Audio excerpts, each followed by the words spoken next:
అందరికీ నమస్కారం. నేను మీ కిరాకార్పేని. గుంటూరు వెస్ట్ శాసనసభ్యురాలు గల్లా మాధవి గారి గురించి, ఆర్కే రోజా మాజీ శాసనసభ్యురాలు, మాజీ చైర్మన్, మాజీ మంత్రి అయినటువంటి తిరుమల టికెట్లు అమ్ముకొని వేల కోట్ల రూపాయలు దోచుకున్నటువంటి ఆర్కే రోజా ఏం మాట్లాడిందో ఒకసారి విందాం. ఇంకోడైతే భూమికి ఇంతుంది అంటే గల్లా మాధవి గారి గురించి చెప్తుంది, భూమికి ఇంతుంది అని చెప్తుంది.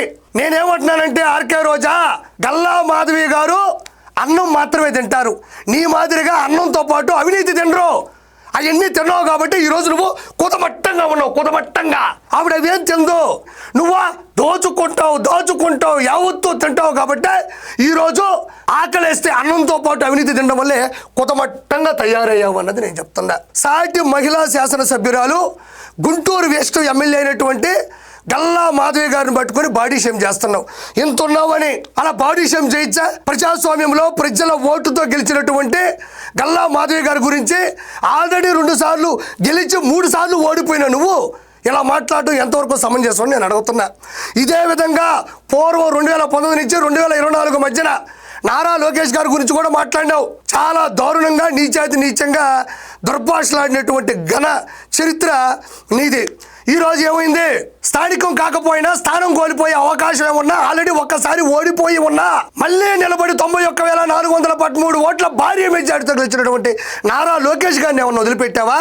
Senior and sincere political leader Atchannaidu గారిని పట్టుకొని అసెంబ్లీ సాక్షిగా నువ్వు ఇలా అనలేదా? ఈరోజు ఏమన్నా గల్లా మాధవి గారిని వదిలిపెడతా ఉంటే నేనేమన్నా నేను ఇంకోలా చూస్తానా?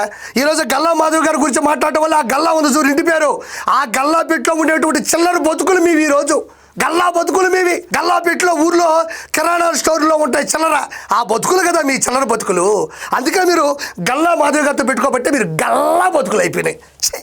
ఫస్ట్ ఏం గెలిచిందంటే ఎమ్మెల్యేగా మాధవి గారు. పాప కొంచెం పాలిటిక్స్ కొత్త, ఈవిడ చాలా పాత, చెప్పుకుంటే రోత.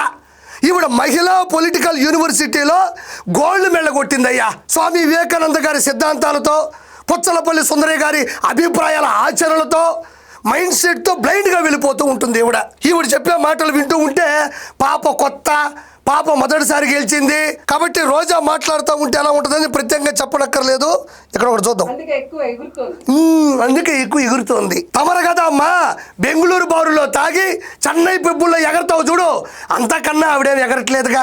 నీలాగా అసాంఘిక కార్యక్రమాలతో కూడినటువంటి బారులు పబ్బుల్లో నీ మాదిరిగా ఆవిడేమి ఎగరట్లా. నమ్ముకున్న సిద్ధాంతం కోసం, నచ్చిన నాయకుడి కోసం ఒక అడుగు ముందుకు వేసి ఎదిరించింది, ప్రశ్నించింది, ఎగిసింది, ఎగబడింది. దానికి నువ్వు ఎగిరిన దానికి చాలా తేడా ఉంది. మరి నారా చంద్రబాబు నాయుడికే అలాంటి హార్డ్ కోర్ ఫ్యాన్సే ఉంటారు కాబట్టి నారా చంద్రబాబు నాయుడు గారిని నచ్చేటువంటి మెచ్చేటువంటి మాలాంటి కార్యకర్తల జోలికి ఎప్పుడూ రాబాకో. నీకు తెలిసినంతగా ఈ ప్రపంచంలో ఏ పొలిటికల్ మహిళా లీడర్కి తెలియదు. ఈ రోజు 2 సార్లు గెలిచావు. మొన్న 45,004 ఓట్ల తేడాతో నగిరిలో ఎందుకో అతకపోతాలానికి నిన్ను జనాలు దొక్కేశారు. నీకు తెలిసినంతగా ఇంకెవరికైనా ప్రపంచంలో తెలుస్తుందా? నువ్వు జీవితంలో ఎప్పటికీ అసెంబ్లీలోకి రాలేవు. అసలు ఆమె ఇంటి ముందుకు వచ్చి ఆమె మొగుడు రౌడీలు గుండాల్లాగా, అంటే ప్రొఫెషన్ గుండాలు అనుకుంటా, ప్రొఫెషనల్ గోండాలంటుందయ్యా టీడీపీ వాళ్ళకి సంబంధించినటువంటి. నేను నేరుగా క్వశ్చన్ ఇస్తున్నా. ఈరోజు భారతదేశంలో 28 రాష్ట్రాల్లో అనేక సినిమాలు చేస్తుంటే రౌడీలు విలన్ల క్యారెక్టర్లు దొరకకపోతే డైరెక్ట్గా చాట్ జీపీటీలో కొడితే వైఎస్ఆర్సీపీలో గోండాలు ఉన్నారు, వాళ్ళని తీసుకెళ్లి యాక్టింగ్ చేయించుకోండి వస్తుంది. ఈరోజు అంబటి రాంబాబు, పేరు నాని, కొడాల నాని, అనిల్ కుమార్ యాదవ్ తెప్పలుగా మీ దగ్గరే గడ్డాలు పెంచుకుని అడ్డదిడ్డంగా మాట్లాడుతూ ఈరోజు ఏ సినిమాకైనా విలన్లో కావాలి అంటే 2 టిప్పర్లు 3 బస్సులు పంపిస్తే మన వాళ్ళందరూ కూడా సిద్ధంగా ఉంటారు. కొడాలని గొట్కాలు వేసుకొని నవ్వులుతూ ఉంటాడు. ఇంతకల్లా విలనిజం పడుతుందంటావా? అనిల్ కుమార్ యాదవ్ ఎంత దవడేసుకొని దబదబా మాట్లాడుతూ ఉంటాడు. ఇంతకన్నా విలన్ ఈ ప్రపంచంలో దొరుకుతాడని మాటికి నిన్ను ప్రశ్నిస్తూ ఉన్నాను. ఎమ్మెల్యే కాకముందు చిల్లర రౌడీలు జోబుదోబులు చేస్తా ఉన్నారేమో, ఇక్కడికి వచ్చి వాళ్ళు ఏ విధంగా రౌడీజం చేశారు, ఆ తర్వాత ఎలా వార్నింగ్లు ఇస్తూ ప్రెస్ మీట్ ఇచ్చారు, జగన్ గారు వస్తుంటే మళ్ళీ ఎలా మాట్లాడారు? నేను ఆర్కే రోజాని సూటిగా ప్రశ్నిస్తుండా. జోగి రమేష్ కేవలం మంత్రి పదవి కోసం కరకట్ట ఇంటి మీద కంకర రాళ్ళు ఇప్పించాడు కదా, దాని గురించి ఏం మాట్లాడతావు నువ్వు? మరి తోటా చంద్రయ్య, నందో సుబ్బయ్య, డాక్టర్ సుధాకర్, డ్రైవర్ సుబ్రహ్మణ్యం, అమర్నాథ్ గౌడ్ లాంటి ఎంతో మంది అమాయకులని మిట్ట మధ్యాహ్నం పట్టపగలే చంపేశారు కదా. దాన్ని రౌడీయిజం అనక ఏముంటుంది? దానికి హీరోయిజం అంటారా?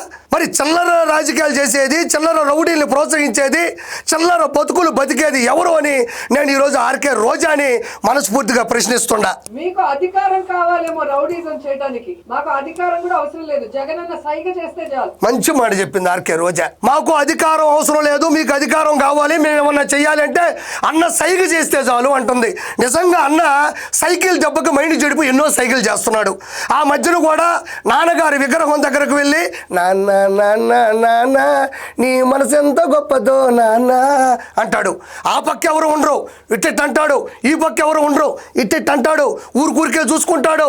చుట్టుపక్కల ఎవరో కూడా అతనికి సైకిల్ చేసేవాళ్ళు, అతనితో మాట్లాడేవాళ్ళు లేకపోయినప్పటికీ కూడా లండన్ మందుల దెబ్బకి అయిపోయి ఆయన పరిస్థితి ఎలా ఉంది అంటే సైకిల్ దెబ్బకి మైండ్ చెడిపోయి సైకిల్ చేస్తూ ఉన్నాడు. మీరు కాబట్టి యూట్యూబ్లో వైరల్ వీడియోస్లోకి వెళ్తే అన్న సాక్షాత్తు సాక్షిగా ఎప్పుడు మనుషులు లేనటువంటి మైండ్ సెట్తో ఆయనకైనా సైకిల్ చేసుకుంటూ ఉంటాడు. కాబట్టి ఆర్కే రోజా మాట్లాడినటువంటి ఈ మాటలు చాలా జోక్గా తీసుకుంటున్నారు జనాలు. కాబట్టి thank you so much Roja.